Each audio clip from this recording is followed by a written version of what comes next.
At my sister's wedding, it felt more like venom. My brother thought a cheap suit and a loud mouth made him a king, while I was just the disappointment in a plain dress. He wanted to crush me in front of everyone. He had no idea that the men standing at the back of the hall weren't there for the cake. They were waiting for their commander.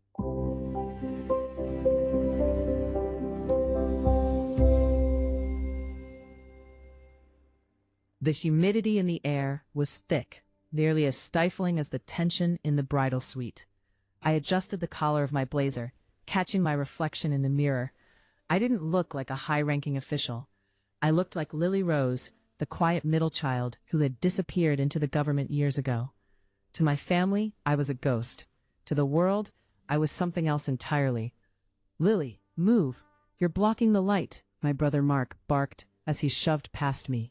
He was busy preening, adjusting a tie that probably cost more than he actually earned in a month. He'd always been the golden boy, the one our parents banked on, mostly because he knew how to talk loud and do very little.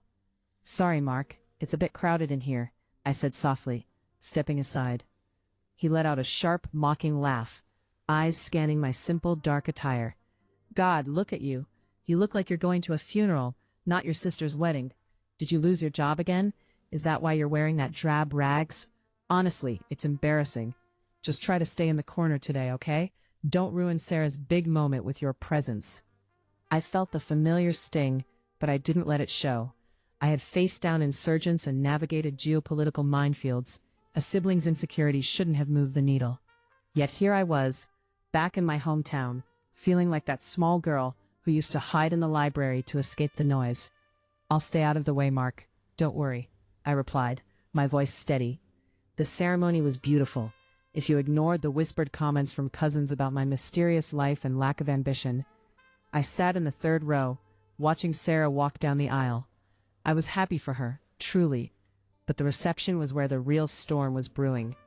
Mark had spent the first hour of the party holding court at the head table, downed glass after glass of expensive wine. He was telling anyone who would listen about his big promotions and his connections. Every time he glanced my way, his lip curled. Finally, he stood up for his toast. He didn't talk about Sarah for long. Instead, he turned his sights on me. "And of course," Mark shouted into the microphone, his face flushed red, "we have my sister, Lily Rose, the woman of mystery. Or should I say, the woman of misery? She's been working for the state for 10 years and still can't afford a decent pair of heels. Maybe if you worked as hard as you hide, you'd actually be someone, Lily." The room went silent. A few people chuckled awkwardly, but most looked down at their plates.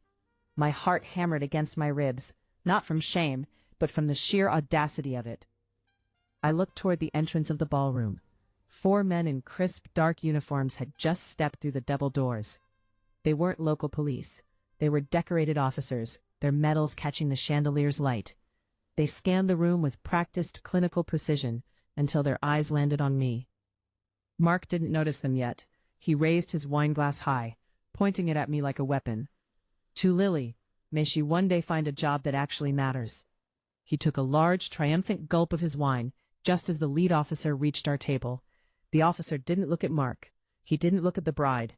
He snapped his heels together, his spine turning into a rod of iron. "Admiral Rose," the officer barked, his voice cutting through the room like a blade. The 3 men behind him followed suit instantly. They didn't just nod. They offered a full, formal, razor-sharp salute. "Ma'am, the transport is ready. The Joint Chiefs are waiting for your briefing on the shoreline security breach.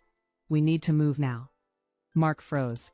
The wine stayed in his mouth for a second too long before he began to cough violently, the red liquid spraying across his white shirt. He choked, gasping for air, his eyes bulging as he looked from the decorated soldiers to me, then back again. Admiral?" he wheezed, clutching the table for support. I stood up slowly, smoothing out my blazer. The drab rags suddenly looked very different to everyone in the room. I didn't look at the guests. I didn't look at the shocked expressions of my parents. I looked straight at my brother. "The job matters, Mark," I said, my voice barely above a whisper but carrying to every corner of the room. "You just weren't cleared to know about it." I turned to the officer. "Give me 2 minutes. I need to say goodbye to the bride." Please let me know in the comments. Where are you watching this from, and what time is it there? The silence that followed my departure from the table was heavy, the kind of silence that rings in your ears long after the shouting stops. I walked over to Sarah. She was pale, her bouquet trembling slightly in her hands. She wasn't looking at me like a sister anymore. She was looking at me like a stranger. "Lily," she whispered, her voice cracking. "Is it true? All those years you said you were just a clerk, a data analyst?" I took her hands in mine. Her skin was cold. "I'm sorry I couldn't tell you, Sarah. Some secrets aren't mine to share. They belong to the country. But I'm still your sister. That never changed." I kissed her cheek and turned toward the door. I could feel every eye in that ballroom burning into my back. My parents were frozen, my father's glass of water halfway to his mouth, his eyes wide with a mix of pride and sheer confusion. But it was Mark who I walked past last. He was still slumped in his chair, his expensive white shirt ruined by the wine he'd choked on. He looked small. For the first time in my life, he didn't look like the big intimidating brother who took up all the space in the room. He looked like a child caught in a lie. "Lily, wait," he stammered, reaching out a hand as if to grab my sleeve, then quickly pulling it back when he saw the lead officer, Commander Vance, shift his stance. Vance was a man who had seen combat on 3 continents. He didn't take kindly to people reaching for his admiral. I didn't know," Mark managed to say, his voice thin. "That's the thing about power, Mark," I said, stopping for just a second. "The people who actually have it don't need to scream about it at weddings. They just use it." I stepped out of the hall and into the cool night air of the parking lot. 2 black SUVs were idling, their headlights cutting through the dark. The driver stood at attention as I approached. This was my world, the world of codes, high-stakes decisions, and the crushing weight of responsibility.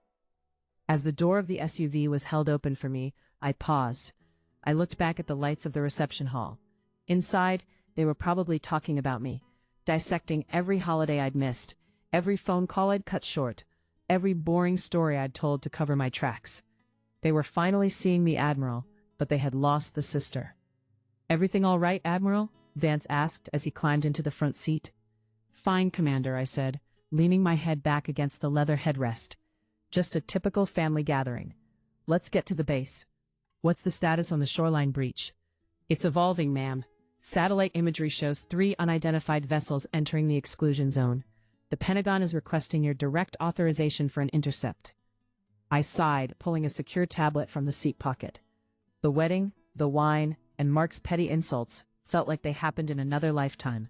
I spent the 40-minute drive looking at heat maps and encrypted coordinates. My mind shifted into that cold, analytical gear where emotions were a luxury I couldn't afford.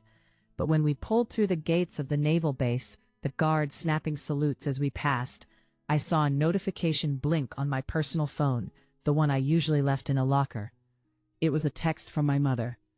"We are so sorry, Lily. We had no idea. Please come home when you can. Your father wants to hear everything." I didn't reply. Not because I didn't want to, but because the moment we stepped into the command center, the sirens started. "Admiral on deck," someone shouted.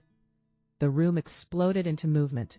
Blue and red lights flickered across the massive screens on the wall. A young lieutenant rushed up to me, handing me a headset. "Admiral Rose, we have a problem," he said, his face grim. "One of those vessels? It's not a foreign ship. It's a hijacked private yacht. And according to the guest manifest we just pulled, your brother's business partner is on board." I felt a chill that had nothing to do with the air conditioning. Mark wasn't just a loudmouth. His connections were more dangerous than he realized. The command center was a hive of controlled chaos. Every keyboard click felt like a heartbeat in the sudden, heavy silence that followed the lieutenant's report. I looked up at the main screen. A grainy satellite image showed a sleek white yacht cutting through the dark waters of the exclusion zone, trailed by a faint wake of white foam. "His business partner?" I asked, my voice flat. "Which one?" Mark has spent years chasing shadows and investment opportunities that sounded like scams. "Julian Vane," the lieutenant replied, pulling up a file. "He's been under surveillance for months on suspicion of money laundering and illegal tech exports. We believe he's trying to exit the maritime border with a prototype encryption drive stolen from a local defense contractor." My stomach turned. Mark's sudden wealth, the expensive ties, the talk of big promotions. It wasn't hard work. He wasn't just a bully. He was a liability. Admiral, Commander Vance stepped closer, his voice low. If your brother is connected to Vane, he might have been the inside man for the security codes. Even if he didn't realize what he was doing, his fingerprints are all over this. I stared at the screen. I could still see the red wine stains on Mark's shirt from an hour ago. He was a fool, but was he a traitor? I had to find out. Get my brother on a secure line, I commanded, now. Ma'am, the wedding is still ongoing. The local police can. I don't want local police, I interrupted. I want him to hear my voice. Patch through to his personal cell. A few seconds later, the line crackled. The background noise was muffled. Music, laughing, the clinking of glasses. Hello? Lily, is that you? Mark's voice sounded small and shaky. He was probably hiding in a bathroom or a hallway, trying to process the fact that his sister was a four-star officer. Mark, listen to me very carefully, I said. My tone as sharp as a bayonet. Where is Julian Vane? There was a long pause. I could hear his breath hitch. Why are you asking about Julian? He's my boss, Lily. He gave me everything. He even lent me the car I drove today. That car has a GPS tracker that led us to a hijacked yacht, Mark. Julian is currently fleeing into restricted waters with classified property. If you helped him, even by accident, you are looking at a life sentence in a federal hole you will never crawl out of. I heard a sob on the other end. He just asked for the gate codes to the harbor warehouse. He said he lost his key card. Lily, I didn't know. I swear to God, I didn't know. You stayed at the harbor warehouse last summer for your internship, didn't you? You gave him your login. I closed my eyes for a second, feeling the weight of his stupidity. Mark, you need to tell me exactly what else you gave him. Every password, every key, every name, right now. I gave him a flash drive. He said it was just for the payroll software. Lily, please don't let them take me. Stay where you are, I said, signaling to Vance to trace the call's location data to ensure he wasn't lying about being at the wedding. Don't leave the hall. Don't talk to anyone. I'm sending a team to pick you up for questioning. I hung up before he could beg any more. I felt sick, but there was no time for family drama. The yacht on the screen was nearing the edge of the exclusion zone. Once they hit international waters, the legal red tape would become a nightmare. Vance authorized the intercept units I ordered, my eyes fixed on the target. Disable the engines. I want Julian Vane alive, and I want that drive recovered before it transmits. And your brother, ma'am? I looked at the image of the yacht, the physical manifestation of my brother's greed. He's a material witness. Treat him with the standard protocol. No special favors. If he broke the law, he pays the price. Admiral or not, I won't move a finger to hide a traitor. As the tactical team scrambled, I stood in the center of the room, surrounded by glowing screens and the machinery of war. I had spent my life protecting people like Mark, people who thought they were the center of the universe, unaware that the only reason they slept safely was because of the secrets I kept. Tonight, the secrets were out, and the fallout was going to destroy what was left of my family. The ocean was a jagged sheet of black glass, illuminated only by the rhythmic flash of the interceptor boat's strobes.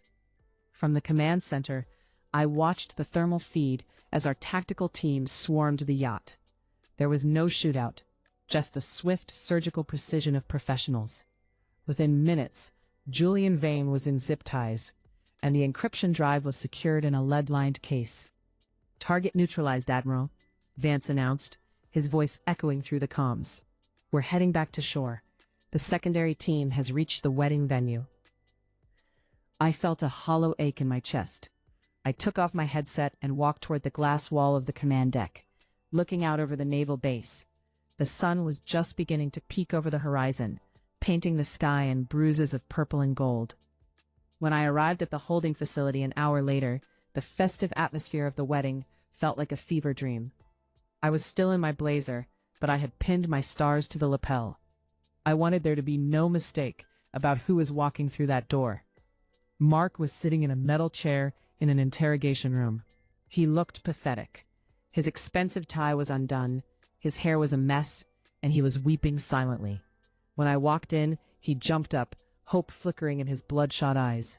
"Lily, thank God," he sobbed. Tell them it was a mistake. Tell them I'm your brother. They won't listen to me. I didn't sit down. I stood across from him, the table a vast canyon between us. You're right, Mark. They won't listen to you. Because in this room you aren't my brother. You're a citizen who handed over national security secrets for a luxury car and a sense of importance. I didn't know what it was, he screamed. Ignorance isn't a defense for treason, I said coldly. You spent years belittling my work because I didn't have a flashy title or a high salary. But while you were chasing Julian Vane's scraps, I was protecting the very soil you're standing on. I leaned in, my voice dropping to a whisper that carried more weight than any shout. I'd spent tonight saving your life, Mark. If I hadn't intercepted that ship, the military would have authorized a strike. You'd be at the bottom of the ocean right now. Consider this my final gift to you as a sister. I turned to the guard at the door. Process him. If he cooperates, the prosecutor might be lenient. If not, let the law take its course. Lily, please, he cried out as I walked away. Don't leave me here. I didn't look back. As I walked out of the facility, I saw my parents standing by the gate. They looked aged, diminished by the scandal that was about to break. My mother reached out to touch my arm, her eyes searching mine for the girl she used to know. What's going to happen to him? She asked. He'll have a fair trial, I said, gently removing her hand. But I have a briefing at the Pentagon. I have to go. I climbed into the back of the SUV. As we drove away, I looked into the rearview mirror.